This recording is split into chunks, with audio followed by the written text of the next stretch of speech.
Attack on Titan episode number 25। मैं पिछले एक महीने से सीरीज़ चला रहा हूँ। मैंने हर रोज़ एक वीडियो अपलोड किया है और आज के दिन ये मेरे सीज़न 1 का आखिरी एपिसोड। तो देखो, इस एपिसोड में स्टार्टिंग से एक बड़ी फाइट बताई थी, female Titan versus attack Titan के बीच में। और फाइट धीरे धीरे और ज़्यादा ब्रूटल होती जा रही है। एपिसोड के स्टार्टिंग में हमें एक सीन दिखता है जहाँ बहुत सारे लोग प्रे कर रहे होते हैं। वो रिलीजियस लोग थे वहाँ पे, वो प्रे कर रहे होते हैं, गॉड हमें टाइटन से सेफ रखना।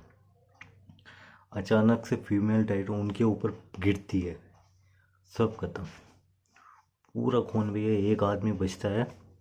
और ये चीज़ मुझे शॉकिंग लगी कि फीमेल टाइटन की गलती की वजह से नहीं मरे, वो एरन की गलती की वजह से मरे, क्योंकि एरन ने गुस्से गुस्से में उसको धक्का दे दिया था और शायद तक नहीं होगा इतना कंट्रोल, वो गुस्से में भी बहुत था। देखो, फीमेल टाइटन जितने भी अच्छे मूव जानती वो एरन से सीधे इस बार फाइट नहीं कर पा रही थी। एरन इतने ज़्यादा गुस्से में था, उसे अपने आप पे बिल्कुल कंट्रोल नहीं था, वो बस उसको मारना चाह रहा था, इतना उसमें एग्रेशन आ चुका था। ठीक है, तो इसीलिए इस बार फीमेल टाइटन एस्केप करने का सोचती है, वो दूर भागने का सोचती है। और एक बार एक मोमेंट पे जब एरन ने उसकी 12 एक बार बजा दी थी, इसको पकड़ लिया था, फिर मतलब मैं आपको एक सीनेरियो इमेजिन करके बताता हूँ। ये मेरा पैर है और मैं खड़ा हूँ जैसे, और एरन हम्म, अटैक टाइटन ने वो पूरा यहाँ से पकड़ लिया था, मतलब पूरा यहाँ पे बाइट कर लिया था। और फिर फीमेल टाइटन ने यहाँ से उसको इतना ज़्यादा पंचेस मारे थे, और साथ साथ में उसकी बैक स्टोरी भी पता चल रही थी हमें एनी की। एनी को अपने पुराने ग्लिम्सेस भी याद आ रहे थे, ये बहुत ज़्यादा ब्रूटल था, उसका पूरा सिर फट गया था थोड़ी देर के लिए। ठीक है, फिर एनी होता हूँ वॉल की तरफ भागती है, उसे वॉल सीना से बाहर निकलना था, वो वॉल की तरफ भागती है। एरन अपनी फिर एरन अपनी इतनी भयानक फॉर्म में आता है, लिटरली इतनी भयानक फॉर्म में आता है उसको रोकने के लिए फीमेल टाइटन को। बहुत बहुत ज़्यादा रेंज में होता है वो। फिर वो वॉल पे चढ़ मतलब एक बार तो एरन उसको रोक लेता है, पटक देता है, फिर स्टिल वो एक बार वॉल पे चढ़ने की कोशिश करती है, तब उसको मिकासा रोक देती है। और मिकासा उसकी वो वॉल पे ऐसे ऐसे चढ़ रही है, मिकासा उसकी उंगलियां काट देती है। फिर तब एरन की आंखें ग्रीन से ब्लू हो जाती है, इसका मुझे नहीं पता, ये क्या पता कुछ नया फॉर्म होगा। एरन पूरा आग में जला हुआ है, उसने इतनी बुरी तरीके से मारा।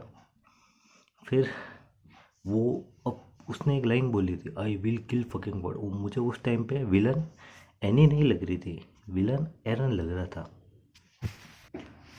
सच्ची में एकदम मुझे थोड़ी देर के लिए फील हुआ विलन एनी नहीं है, विलन एरन है।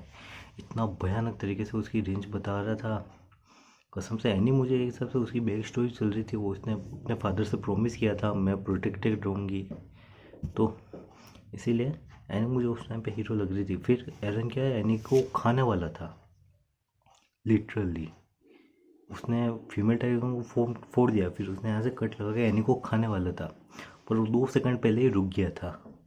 फिर एनी अपने आप को बचाने के लिए अपने आप ही एक कवर हो जाती है कि आइस के एक आइस के क्रिस्टल में कवर हो जाती है, फिर उसको कोई नहीं निकाल पाता। तो फिर एरन भी अपना होश खो देता है थोड़ी देर के लिए। फिर एपिसोड के एंड में हमें ये बताया जाता है कि कमांडर अरविंद को ये कहा जाता है ये सब आपका प्लान था, ये किसी भी चीज़ के लिए नहीं था। पर कमांडर अरविंद को समझाते हैं कि हमें पिछले कुछ महीनों में ये पता चला है कि कोई आदमी एक टाइटन बन सकता है, और हमें अपने अंदर के एक ने धोखा दिया है एक टाइटन बन के। तो कमांडर अरविंद उनको समझाते हैं कि ऐसे बहुत सारे लोग होंगे जो टाइटन बन सकते होंगे, वो छुपे हुए होंगे अभी भी, उनको फाइंड करना है। तो यहाँ पे एंड हो जाता है सब। अब एक नए मिशन पे जाएंगे जहाँ उन्हें एरन की का पता लगाना है। बट एक बात मुझे समझ में नहीं आई, इसके लास्ट में एक सीन था, मतलब एपिसोड जब पूरा ख़त्म हो जाता है, एंड क्रेडिट के बाद एक सीन आता है जहाँ पे वो वॉल की तरफ कुछ बताते हैं। इसका मुझे मतलब तो नहीं पता, पर कुछ ना कुछ तो आगे होगा। वो जहाँ ख़त्म हो जाता है सीज़न 1। गुड।